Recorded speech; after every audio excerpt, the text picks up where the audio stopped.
So one of you sent me something about Aquarius and asked me if I would read it. I didn't want to read it beforehand. I like to read them cold on camera. So it says, please read this and respond. So that's what we're going to do today. I'm going to read this. And yeah, and I'm going to respond to it. So let's find out what it is. My name is QueenAusetHeru, and thank you for joining me for another wonderful edition of Ask an Aquarius. If you haven't already, please hit the red subscribe button and smack the bell. Also, if you like this video, please give it a thumbs up and pass it on to anybody and everybody who might like it too. Also, drop us a positive comment in the comment section. And if you want to get a reading done, hit me up. I would love to give you a reading. My email and my social media is underneath this video. Also, I would love for you to join us on Patreon. I have so many ideas for 2024. I want us to do fun stuff together. I got this vision in my mind of all these Aquariusing together, you know? And of course, everybody else is welcome too, even if you're not an Aquarius. But I thought it would be fun. So let me see what else is underneath this video. A whole bunch of other stuff, so please check it out. All right, let's read it, okay? It says, Aquarius, I don't get mad, I get distant.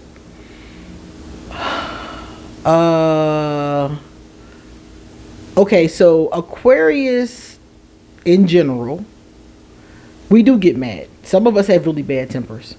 So we usually try to stay away from anger, away from that vibration. If it gotta be, it gotta be. Sometimes you can't stay away from it. Sometimes you gotta take it to somebody, you know. But as far as anger is concerned, we try to stay away from it. So instead of getting angry, instead of cussing somebody out, we just get distant. And this pisses a lot of people off because they would actually rather we say something. Address it, communicate. And a lot of us, instead of addressing it, instead of communicating, we get distant. And some of the times that's a good thing because it would have got ugly and unnecessary. And some of the times we probably should have at least had a conversation beforehand, because a lot of people I've come to find, I don't know. A lot of people tell me I don't understand Aquarius. I don't understand why my Aquarius stopped talking to me. I don't understand why my Aquarius acting like this. But then when I get to talk to the Aquarius, it's like, you know what you did. You're not simple. You know exactly what you did. And then when we talk about it, it's like they do know what they did. They just didn't realize that was the thing that set Aquarius off, because they might have done other things and Aquarius didn't respond at all. And finally, that thing pissed Aquarius off. So yes, we would rather get distant than get disrespectful. Okay, we rather get distant than go upside your head. We rather get distant than catch a case. I agree, because I know their defense is going to be just as draining as the original action that violated in the first place. I love that sentence so much. That is a perfect sentence. Yes, because most people, they're going to try to defend themselves. If they do something to insult you, most people try to make an excuse to defend themselves. That's usually what they do. And this pisses me the fuck off. And a lot of other Aquarius, please chime in the comment section about how that makes you feel. Because it irks me. Because it's like, now here I go. I'm going to be drained by the bullshit this person is going to try to feed me. The lies this person is getting ready to try to feed me. So I agree with this 100%. It's going to be draining and it's going to be unnecessary. And why sit here and go back and forth with somebody that I know full of shit? I hate that. And then people get mad at you like, well, you could have at least talked to me, Aquarius. But for what? For what? Why should I sit here and talk to you and let you drain me by lying to me after you already violated me? So over the years, I've learned that these conversations at a minimum could be helpful. But a lot of people will try to drag you into these emotional blackmails just to drain you. And they're not going to change. They know what they did is wrong. And they're not going to admit it. You know? So for me, it's just a matter of, okay. I'm going to talk about this for a moment. And then we're going to move on. You know? So I agree with that. I would much rather walk away than be manipulated by an apology that doesn't come with changed behavior. Well, nowadays you lucky if you even get an apology on some real shit. If you get an apology nowadays, you did good. You did real good, okay? So yeah, and then on top of it, it's a manipulation, because for a lot of people, the apology is just to shut you up.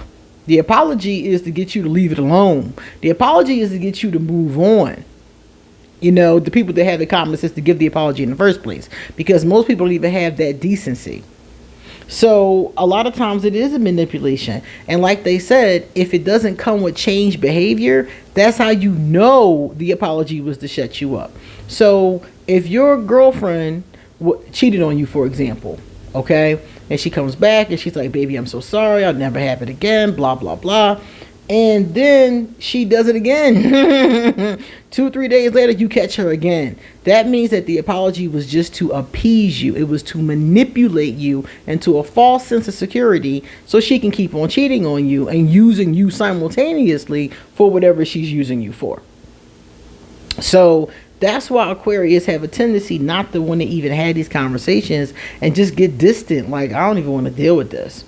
So as I've gotten older, I've learned to have the conversations, but I've just learned to keep them at a minimum. I'm like we're going to talk about this for a moment, okay? That's it.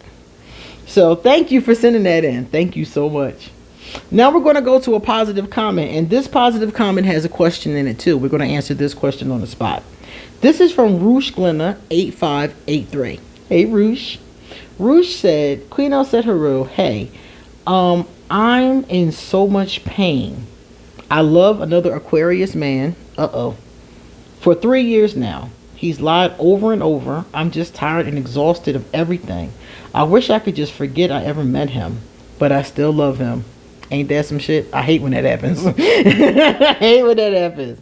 But I still love him so much. But I guess you could never be enough for the wrong person. That's true. How do I let go? How do you let go of a person that you're in love with, but you know is not good for you? Now, please chime in the comment section, because I'm sure some of you have been through this as well. When I had to let go of Voldemort, you know, I figured out that he was a nut job, and I had to get away from him. Okay? So when I figured that out, I still had a lot of feelings for him.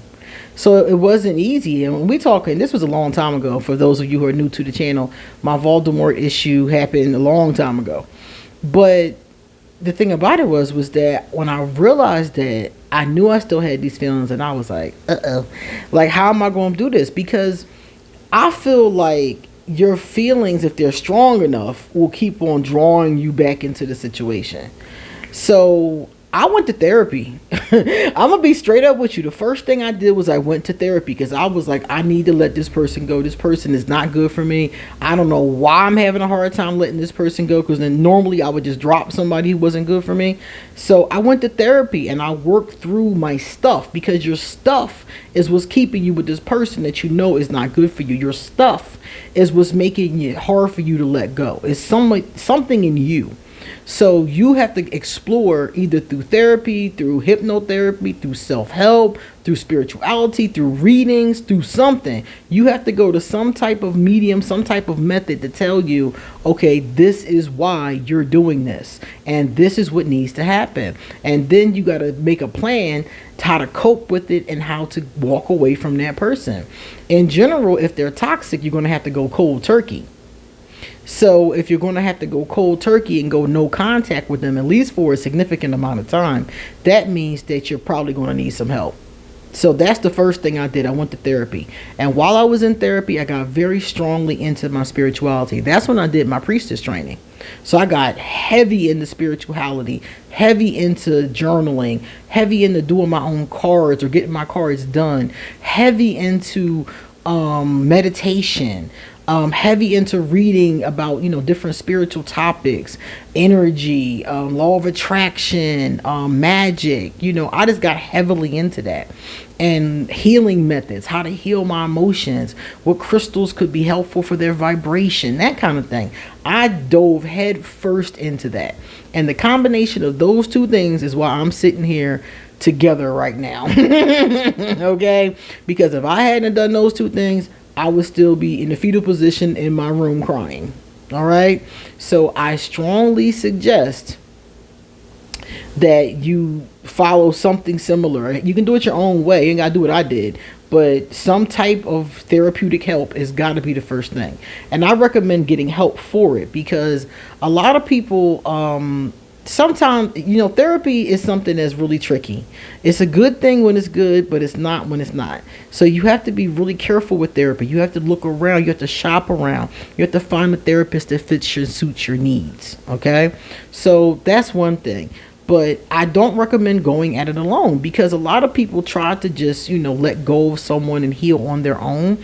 And they end up just doing the same repetitive cycle, So that's why I said earlier, maybe getting a reading could be helpful to you to figure you're going to figure the same things out in the reading, except for the person's going to tell you from the cards. The reader's going to tell you. In therapy, you're going to discover it yourself. So both of those could be helpful. And also, like I said, I did them both simultaneously. So you don't have to do one or the other. So that's what I recommend. Good self-help books, Louise L. Hay. The ones I used were the Love Yourself Workbook and You Can Heal Your Life. That's the book. I did the book and the workbook. I've used a lot of Louise's stuff. Louise has great stuff for healing. So that's how you let go. You build yourself up. And a large part of it is talking to yourself. Like, look, this person is bad for me. Giving yourself more self-love. The more self-love you give yourself, the more you'll protect yourself from predators. So all these little teeny things that you probably hear all the time, when you mush them together, they make a real powerful punch. So that's what I would suggest, Roosh. That's how I've done it, and it's worked for me. And please, if you have any other great ideas about how to let go of someone who's toxic, please let us know in the comment section. Thank you so much for that question. The next one is Samson Abincha. Okay, Samson, what's up? Samson said, and you cannot make someone love you back. No, you can't. By giving them more of what they already do not appreciate. So if you're loving somebody and you're thinking, well, if I just love them some more, they'll love me back. They'll appreciate me. They'll give me what I want, whatever that may be. Yeah, that's true. That's a fallacy, because a person loves you because they love you. They look at you and they see something in you. They feel something. They smell something. They sense something. There's something about you that just opens them and they can't get enough. And that's either there or it's not. Period. So if that person doesn't have that for you, the best thing to do is to move on to somebody who does. And that's not easy. We all know moving on is not easy, but it's the best solution, because if you keep on trying to give them more and more of what they already don't appreciate, all you're doing is dishonoring yourself, depleting yourself. And at some point in time, that lack of self-love can lead you to some real dark places. So that's my 2 cents. You guys come back soon, because I got a lot more to say. See you later.